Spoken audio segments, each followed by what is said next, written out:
Hello, hi, and welcome again to the Terminal Podcast, where in the end, it's all about the numbers. This is a show about baseball when in season, and the season has definitely begun as the Mets have finished their sixth starting rotation cycle. I am your host, repeating myself. We are broadcasting high above Civic Center Station in downtown Atlanta, and this afternoon, we'll start on the mound like we do and every baseball game does, recapping the latest New York Mets starting rotation ellipse. And so, without further ado, let's get into the numbers. The first number we'll talk about is tonight's starting pitcher is still a TBT, TBD, to be determined. Could be a starter. It could be this lefty that they just brought up.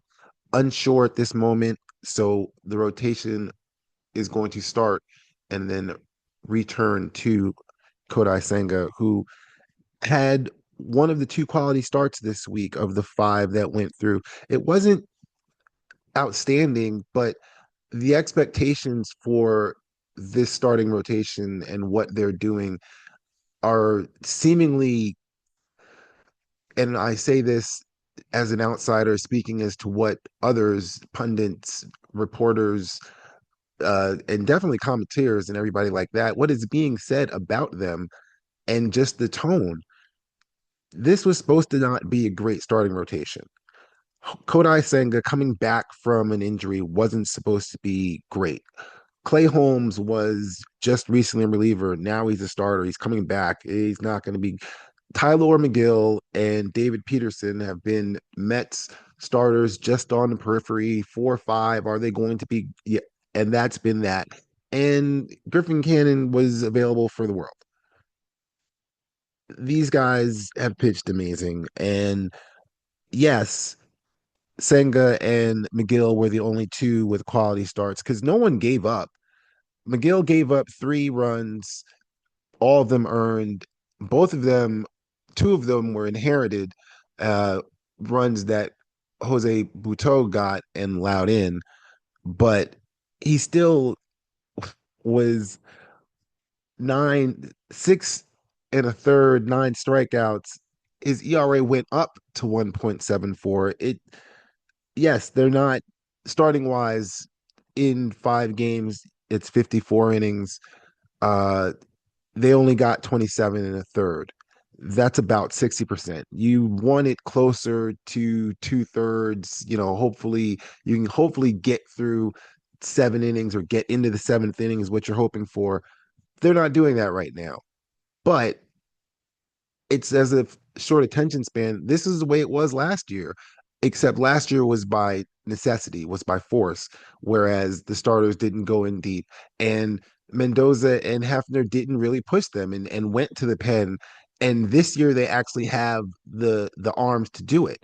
What the strategy they tried to do last year, which is we're not going to try and push these starters deep into games early on in the season because we're going to need them in the middle of the season, and then we'll be able to push them deeper into games at the end of the season when we really need to have them going 7 deep in because that's the best pitcher available for that time.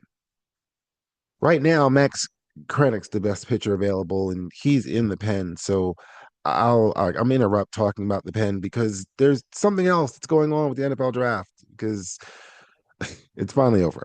Uh, I grew up in a comfortable enough urban suburban area and was able to closely follow all sports thanks to free time given to urban suburban high school students and cable TV.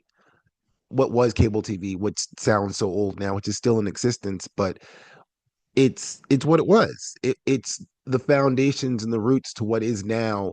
I need access to everything because when you had access to a dripple and then you got a little more water and someone was like, well, if you turn this faucet this way, you get a whole sponge full of water. It was like that.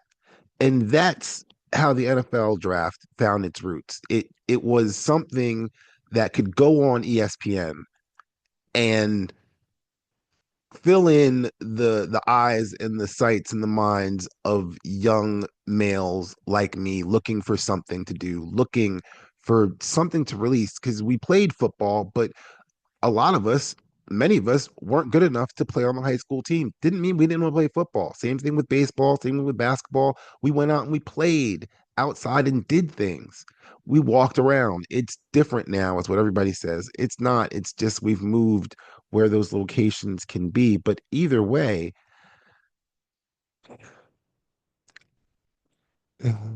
ESPN did a lot of things. Same thing with sports talk radio, which apparently I was around for the birth of as well. Not radio, but 24-hour, nothing but sports talk radio. I guess I was around for the birth of that.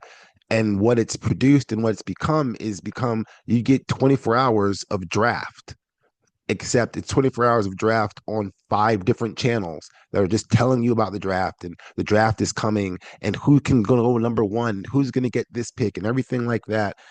And all of this just leads me to appreciate separation and having a summer dedicated with daily results that once the day is over, I move on to the next one. And then the emptiness of winter, the enjoying the emptiness and the blah that is the dark skies where it's just dark and gray and that's it and that's all it is and maybe there's some snow in the sky and maybe there isn't. That was enjoyable. That was an enjoyable time. It still is. It's enjoyable to be able to put something down. And while the hot stove holds some interest, it's not enough that requires constant, every moment coverage, unlike the NFL and its attack on all parts of the sports calendar. It makes no difference what time of the year it is. It's April. I should be paying attention to my baseball team, and yet I'm hearing about the NFL draft. I was already upset that it was April, it was late April, and suddenly I am looking at a must-win game because I'm watching every game.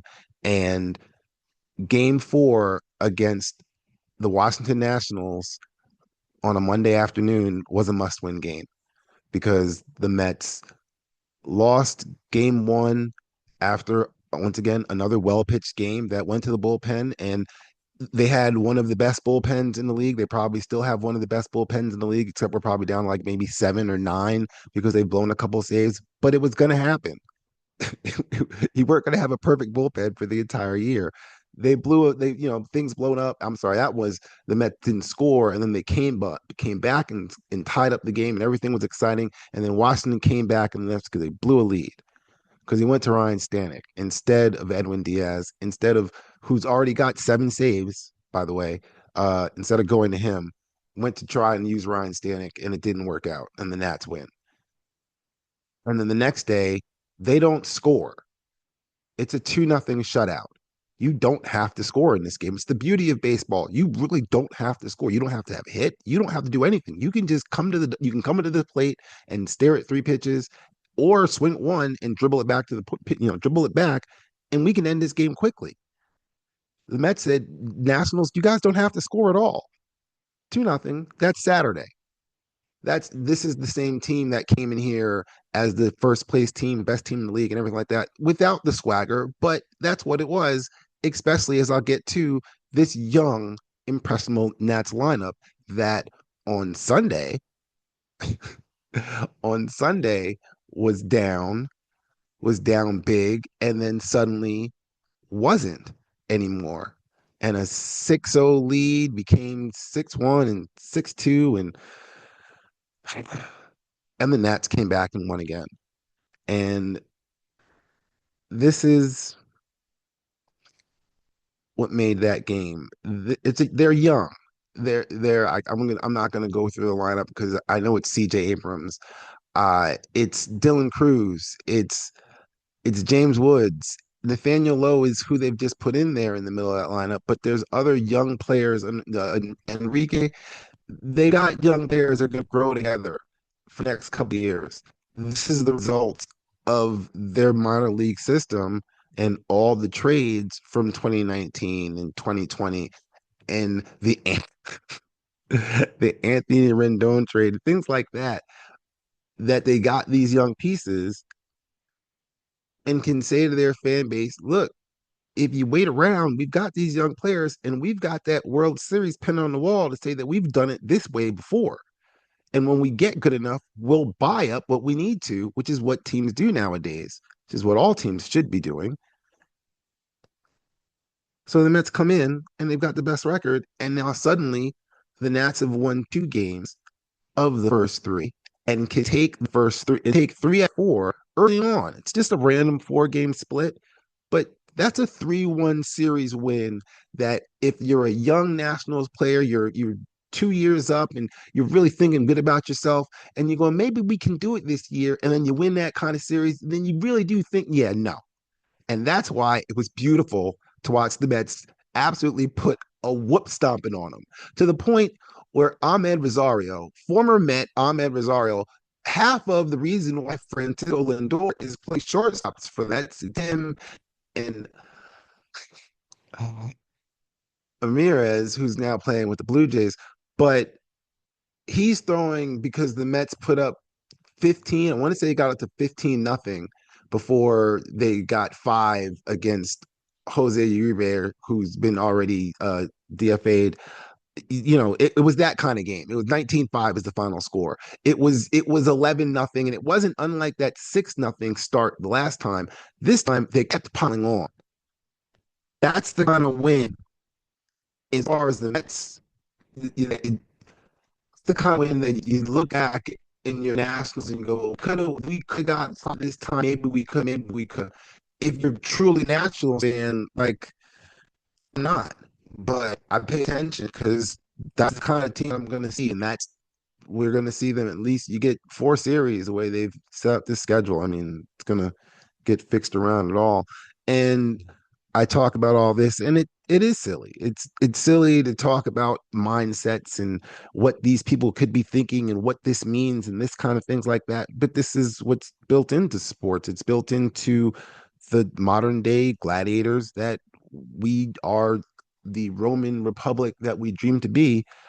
It's good for everybody to get both irrational and irrational energy out in some way. Sometimes it's screaming at the person in front of you on the highway. Sometimes it's getting out on the Beltline or whatever streets, just streets, parks, wherever you are, just getting out and walking and using your feet. Expelling energy is important to all. And walking works well. On Sunday, the game started with another Francisco Lindor hit. And it's going to be said he's hitting 312 last time I checked. It's closer over 300. But the whole complaint about him was he started off slow and he wasn't still second place with the MVP. Juan Soto's not playing great. Pete Alonso's playing out of his behind and everything like that, and the pitching staff and blah, blah, blah. Meanwhile, very quietly, Francisco Lindor's having a really good season.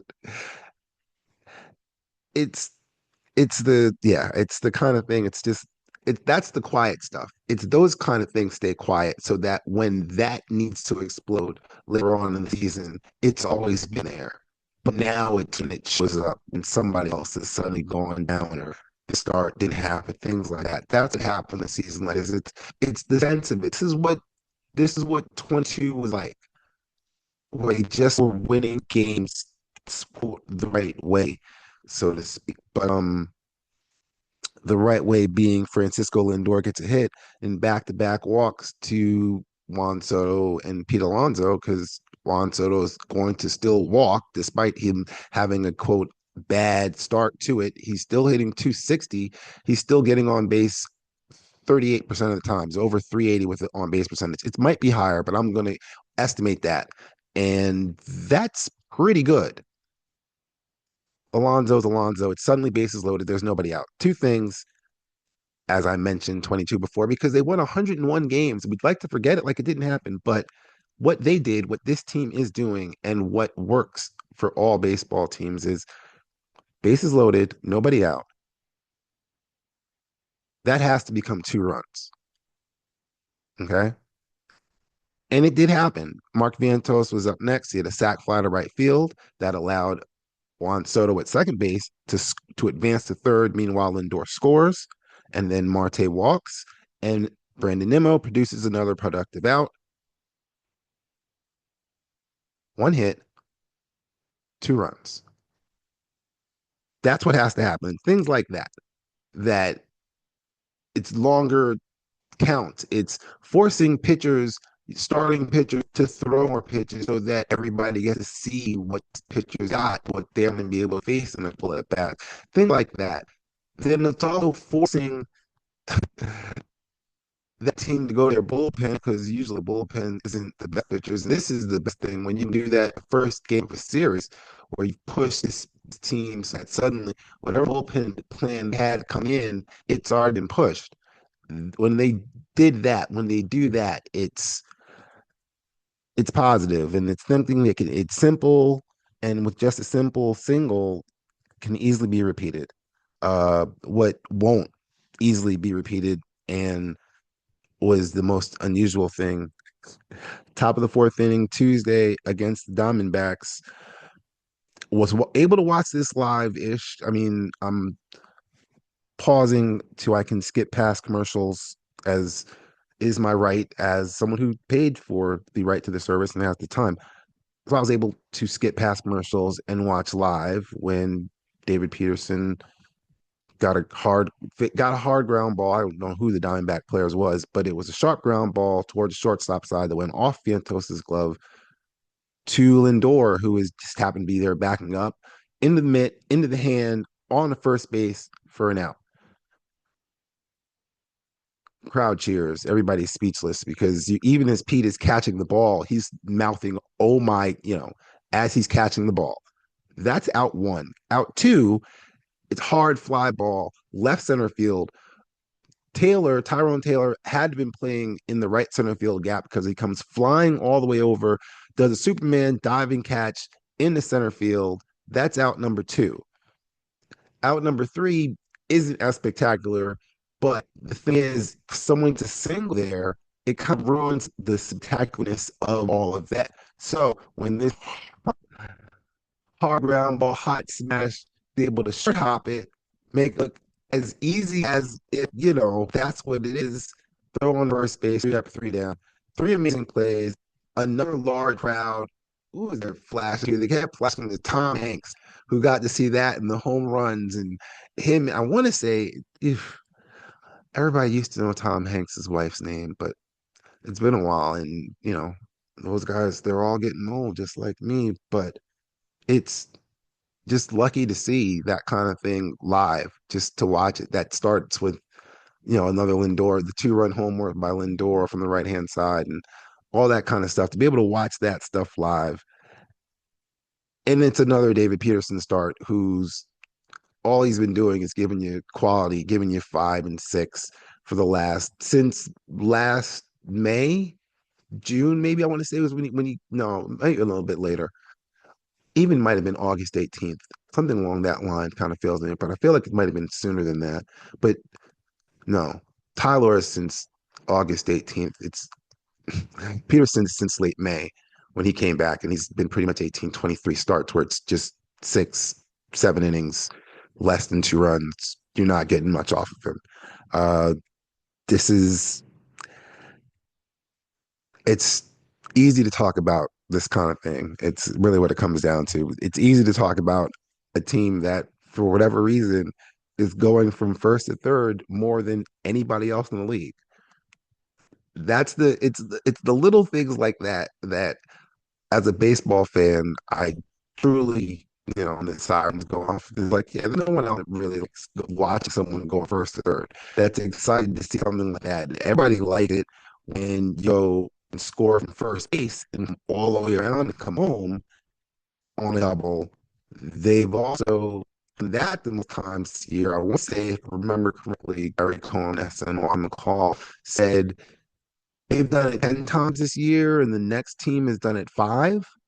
It's around that kind of thing, and they're double the next team because they're it's anticipation, it's aggressive base running, it's making the secondary leap and the secondary and the third area and being ready to go.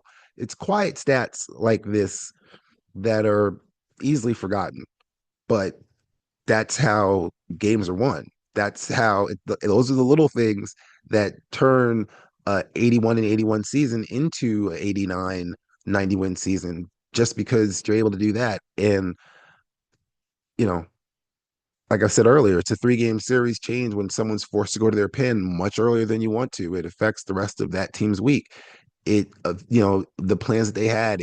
If you're suddenly with a with a walk and a single and it's first and third and nobody out, and you're the kind of team where that guy at third base is going to score. It's that kind of changing the pressure on what a pitcher is dealing with and everything. Um, it's it's a Mets team that is playing really well, and the losses aren't as heartbreaking as the realization that they're putting themselves in a position where you have to do a lot to beat them. You have to do a lot because we've got a front office now that's proactive to the point. AJ Minter, who we got away from the Braves, has an arm issue, and he's going to see this and that. It could be season ending, and it's more likely to be season ending. And it's a shame because he only been 11 innings, but it was still lefty. The whole point, he was going to be the bridge to the eighth inning. But with the way the bullpen has pitched so far, with the way the pitching staff has pitched as an entire staff so far, I'm lucky enough to have the confidence that this front office, that POBO is going to get it done.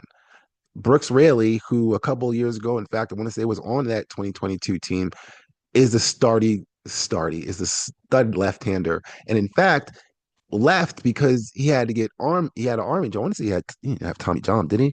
But he came back and was sort of a free agent again. He came back in last year after time off for an injury. So I'm probably right about that. But I know that he's rehabbing now because he was available.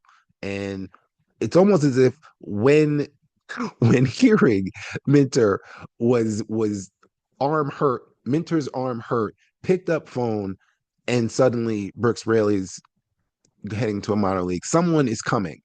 That's the thing. It's the advantage that you expect from a large metropolitan team. That it's actually being done is I guess what is a thing to others. I don't know. When this is what this about, it's like this all over the world. Just maybe not being able to translate it into something you think, but when there's an available keeper right now, it's like Arsenal and Liverpool are going to be willing to throw. There's more money out there. There's more teams with more money when it comes to football because it's a wider thing, but they throw money around like that too within both their country leagues and the world in general. We've made our sports, we as in the American sports, is baseball, which is a world sport, the played best here. That's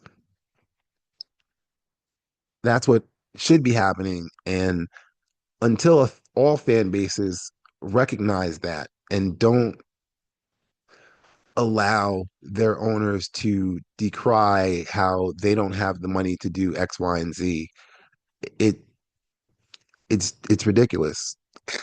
We are grown men watching other grown men play a children's game. The owners of this are the richest kids in the neighborhood. They're the one with all the toys. They have the money to play with all the toys. And it's not like there's of the 30 when it comes to baseball, there's not, I want to say maybe 5 to 7 of those are conglomerates, so to speak. Like Toronto with Rogers Group is the obvious one. I want to say the Braves is another one where it's not just like one family, one sort of set group of people that own team. That kind of thing. No, it's like that with when you think of football owners, everybody thinks it's okay with football owners because they guardrailed themselves, maybe. If anything, they guardrailed themselves. They said, all right, we've got to put guardrails on this if I wasn't guardrail did was what I was saying. They put guardrails on themselves to ensure that they didn't go insane, like, oh, I don't know, they did with college football back in the 50s when they were probably paying whoever they wanted to do to come to their school so they could get them for that. And when they moved that sort of mindset and personality into the NFL, I'd have to go back and read books about the NFL. But honestly, it's never been as vital to me a sport as baseball. I've been a Giants fan, grew up that way, and continue to, but it's waning not because of my dislove of football. It's just it's too much. Baseball's a lot on its own, but it's football's more. And all of that just shows how much of influence the NFL draft is. So why not end with a trivia question about the draft? The draft started and it's now over, and thankful it's over. The TV exposure of the draft makes the average Joe think he knows anything other than what's been said by other people. It's the NFL draft is bad, but it's not the Rule 4 or MLB first year player draft, which is much longer and much worse in the sense that no one knows any more than the person next to them. I'm not saying that as far as the personnel behind the scenes. I'm saying that as far as the guy that is sitting to you down the bar who knows this because he read X, Y, and Z. The MLB draft or Rule 4 used to be 40 rounds, which means you'd have easily over 1,000 selections. And selections like Mike Piazza going into the 37th round. it, since it's since been shortened to resemble those other American sports drafts that all finish in single digits. Notice I said shortened because it's still 20 rounds. And you can see in its entirety as part of All Star Weekend, which will be hosted here in Atlanta and played up the highway. You can see the All Star game on Fox. You can see the draft live on MLB Network in its entirety and not the network that just finished the most recent NFL draft. However, that's the network that first televised the MLB draft. Well, not that network. It was on the Deuce, ESPN2. But that's the number I'm looking for. The number is what year did that take place? Here's a hint. 5 selections of the first 15 were all stars, including David Price, who was first player selected. Thanks for listening to the List Mets Up. I'll be back soon enough with hopefully something better to put down. Take it easy down your life's highway and have a good evening.